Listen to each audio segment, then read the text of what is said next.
श्री गुरु चरण सरोज रज निज मन मुकुर सुधारि।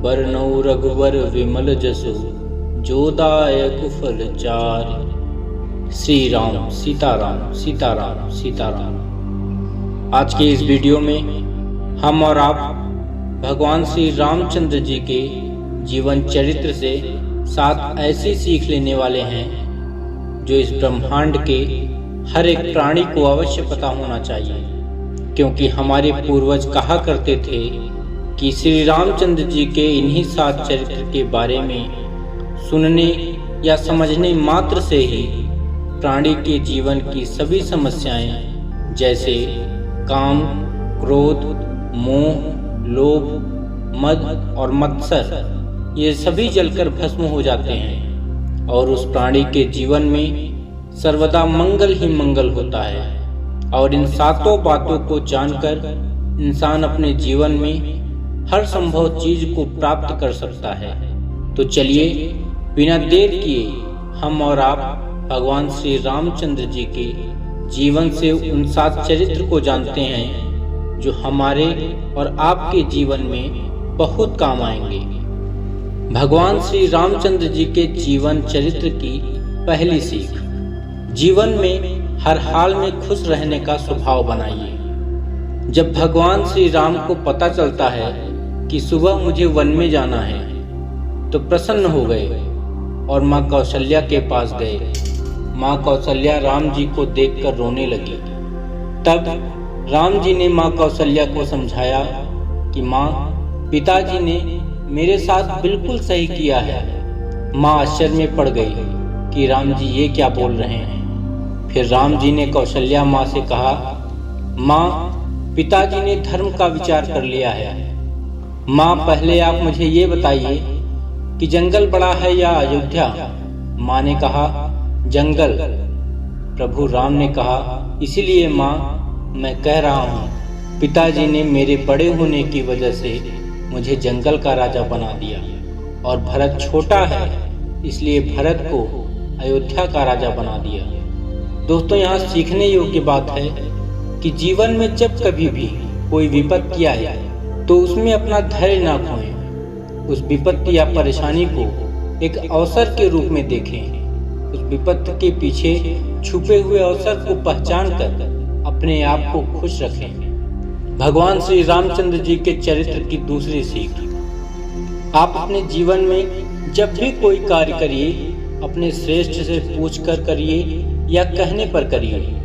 जब सीता स्वयंवर के दौरान विश्वामित्र जी के साथ राम जी सभा में बैठे हुए थे तब बहुत से राजाओं ने धनुष तोड़ने के लिए अपने बल का प्रदर्शन किया, लेकिन आप जानते हैं कि धनुष किसी से भी तिलमात्र हिला तक नहीं। फिर जनक जी ने उस सभा में कहा, अगर मैं जानता कि इस धरती पर कोई ऐसा वीर नहीं है जो धनुष को तोड़ सके तो मैं ऐसा प्रण कभी नहीं लेता।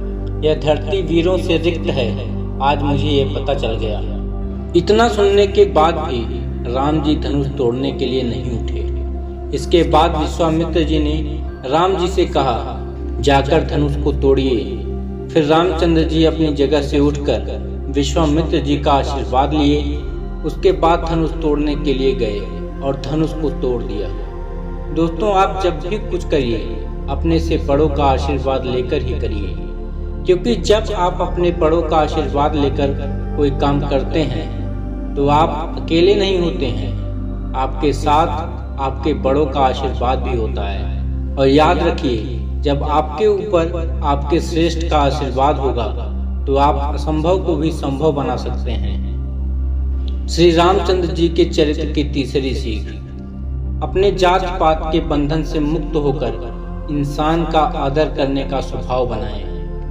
जब श्री राम जी सबरी मैया के कुटिया में गए तो सबरी मैया ने उन्हें खाने के लिए बैर दिया और प्रभु श्री राम ने बड़े चाव से उस बैर को खाया और सबरी मैया की बहुत तारीफ की। यहाँ सीखने वाली बात है दोस्तों कि रामचंद्र जी एक राजा हैं और जात से क्षत्रिय हैं, फिर भी रामचंद्र जी ने सबरी मैया के बैर को बार बार प्रशंसा करके खाया।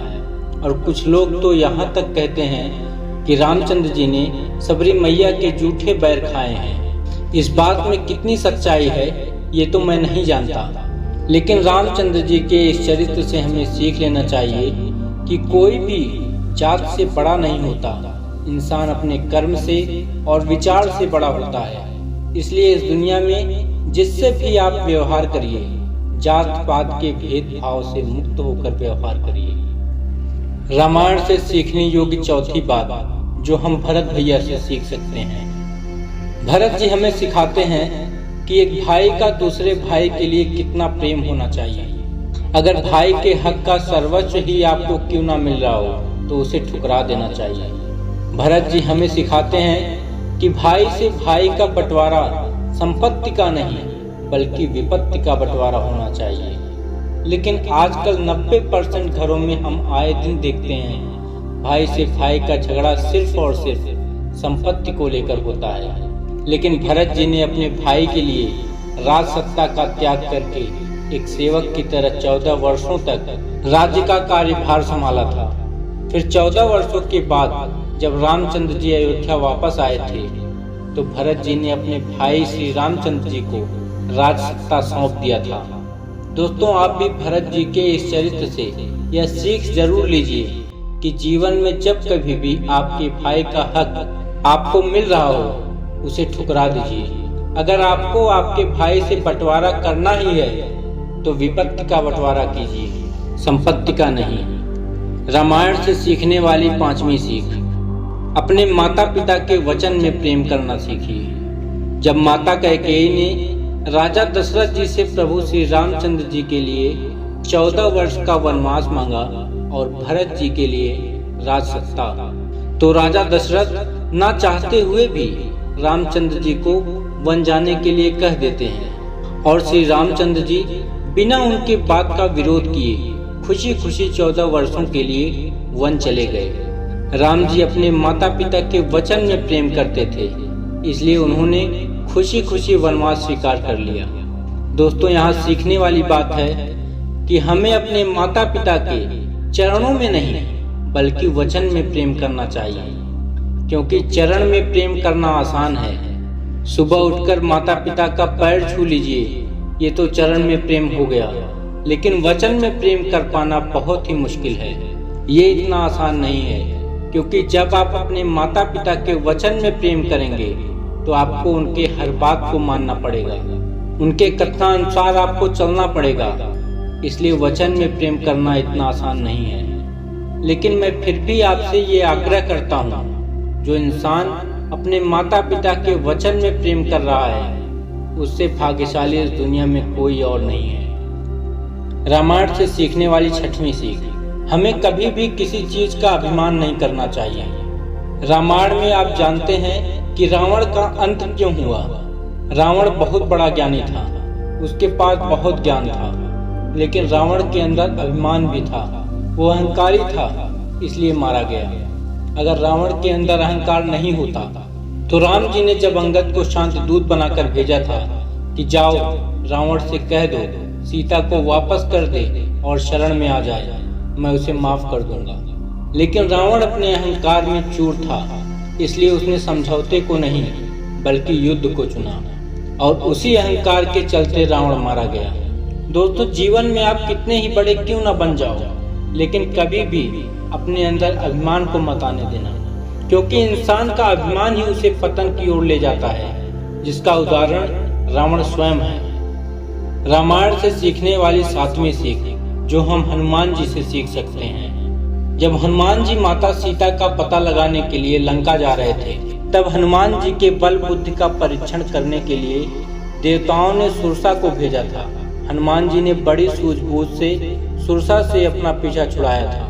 सुरसा से बचने के लिए हनुमान जी ने पहले बहुत ही विराट रूप बनाया था, उसके बाद छोटे हो गए और सुरसा के मुख में जाकर वापस लौट आए।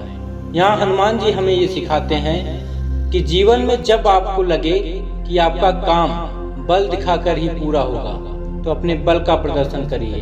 अगर आपको लगता है कि छोटा बन जाने से आपका काम निकल जाएगा तो बिना देर किए खुद को छोटा समझ लीजिए।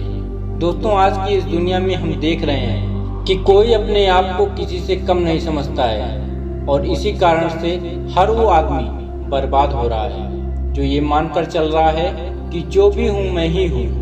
दोस्तों, हनुमान जी चाहते तो सुरसा का वध कर सकते थे, लेकिन हनुमान जी को लगा कि छोटा बनकर उनका काम निकल जाएगा, इसलिए वे छोटे हो गए। दोस्तों, इस वीडियो में मैंने रामायण से सीखने वाली 7 बातों को बताया है। उम्मीद करता हूँ कि इन सीखों को आप अपने जीवन में जरूर फॉलो करेंगे और एक अच्छे इंसान बनेंगे। दोस्तों, इसी के साथ इस वीडियो में आपसे विदा चाहूँगा। मिलूंगा आपसे अगली वीडियो में। तब तक के लिए जय श्री सीताराम।